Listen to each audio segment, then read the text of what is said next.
Los viajes en el tiempo son recurrentes en las películas de ciencia ficción, pero existe una historia muy poco conocida que involucra un misterio muy grande. Un avión que salió desde New York con destino a Miami aterrizó 37 años después en Caracas, Venezuela.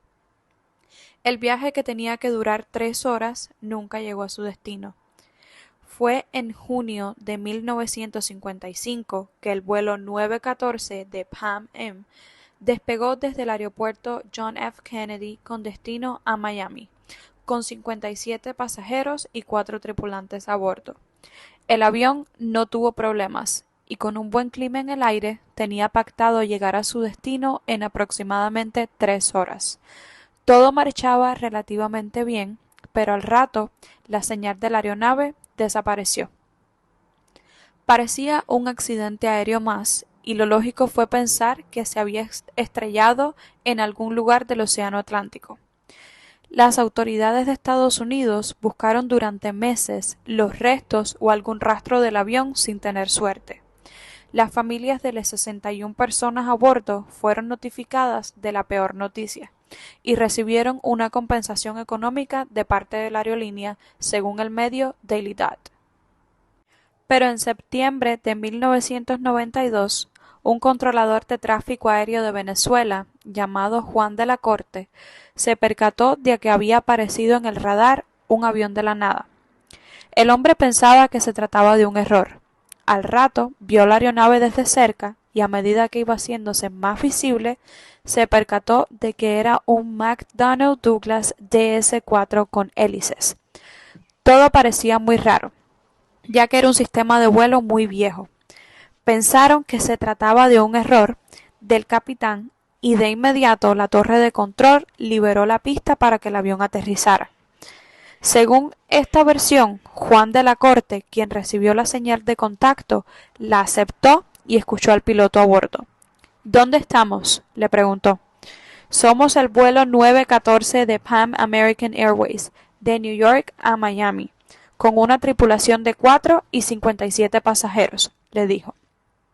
En ese momento habían pasado 37 años de que ese vuelo había despegado en New York. Juan le habría insistido al capitán. ¿Tuvieron algún accidente? ¿Hicieron contacto con alguien más? Este, en respuesta, le dio más detalles. Debíamos aterrizar en Miami a las 9:55 del 2 de julio de 1955. Entonces, el controlador aéreo reveló la fecha que marcaba el calendario. Según World News, Juan le dijo al piloto: «Sabes que hoy es el 21 de mayo de 1992, pero el capitán de la aeronave reaccionó de muy mala manera y, sin esperar la autorización, condujo el avión a la pista. Aterrizó y minutos después despegó y desapareció del radar. Nunca más se encontraron rastros de ese avión y hasta el día de hoy nadie puede explicar lo que sucedió aquella mañana en el aeropuerto de Caracas». Desde aquel entonces y hasta hoy, el vuelo sigue siendo un enigma lleno de teorías. Algunos culpan a las autoridades, en tanto que otros sugieren que evidentemente fue una invención del tabloide. En la década de 1990, el medio volvió a publicar la historia varias veces con fechas distintas. La leyenda del vuelo 14 de Pan American dio la vuelta al mundo y se hizo visible con la serie de Netflix Manifiesto. La ficción, en parte, se inspiró en la desaparición del mencionado avión. En resumen, la historia del vuelo 914 es más probable que sea una leyenda o un cuento ficticio que un evento real. Aunque ha intrigado a muchas personas, no hay pruebas sólidas que confirmen los hechos descritos en esta historia. ¿Y tú qué dices? ¿La historia de este vuelo es mito o realidad? Si bien es verdad que la historia de este vuelo se pudo comprobar que todo había sido una invención de la revista, hay una historia de la aviación que marcó un antes y un después, y debido a esto, dio nombre años más tarde a la famosa historia de El Triángulo de las Bermudas. Era la mañana del 6 de diciembre de 1945. Mientras salía el sol sobre la base aérea de Fort Lauderdale, en Florida, Comenzaba la búsqueda por mar y aire de la tripulación del vuelo de entrenamiento número 19.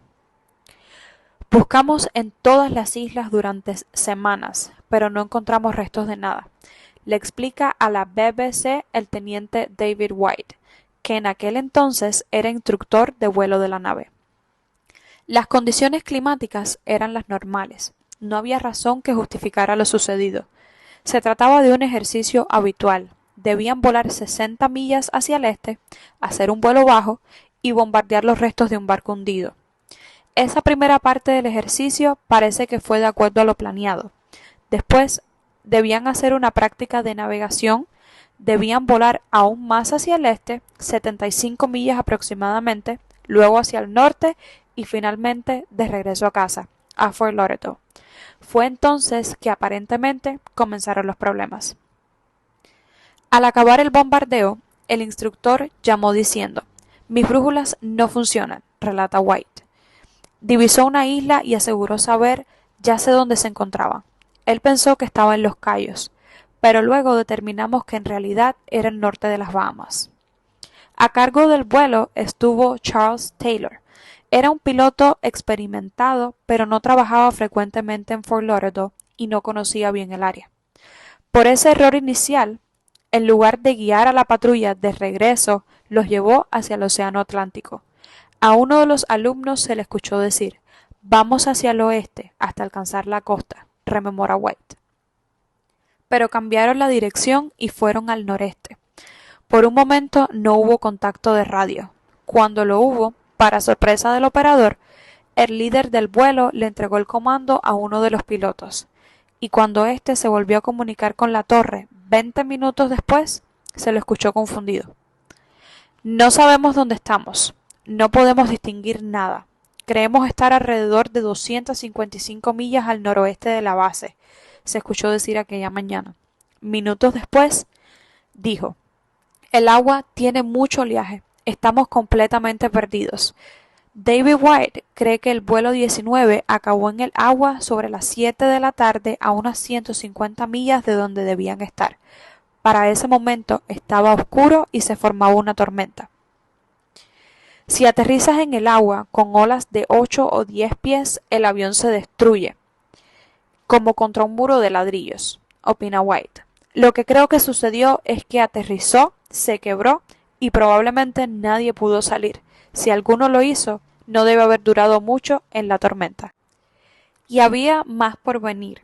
Minutos después de conocerse que el vuelo 19 estaba en serios problemas, 2 aviones de rescate fueron enviados en su ayuda. Esa misma noche, uno de los aviones de rescate también se perdió.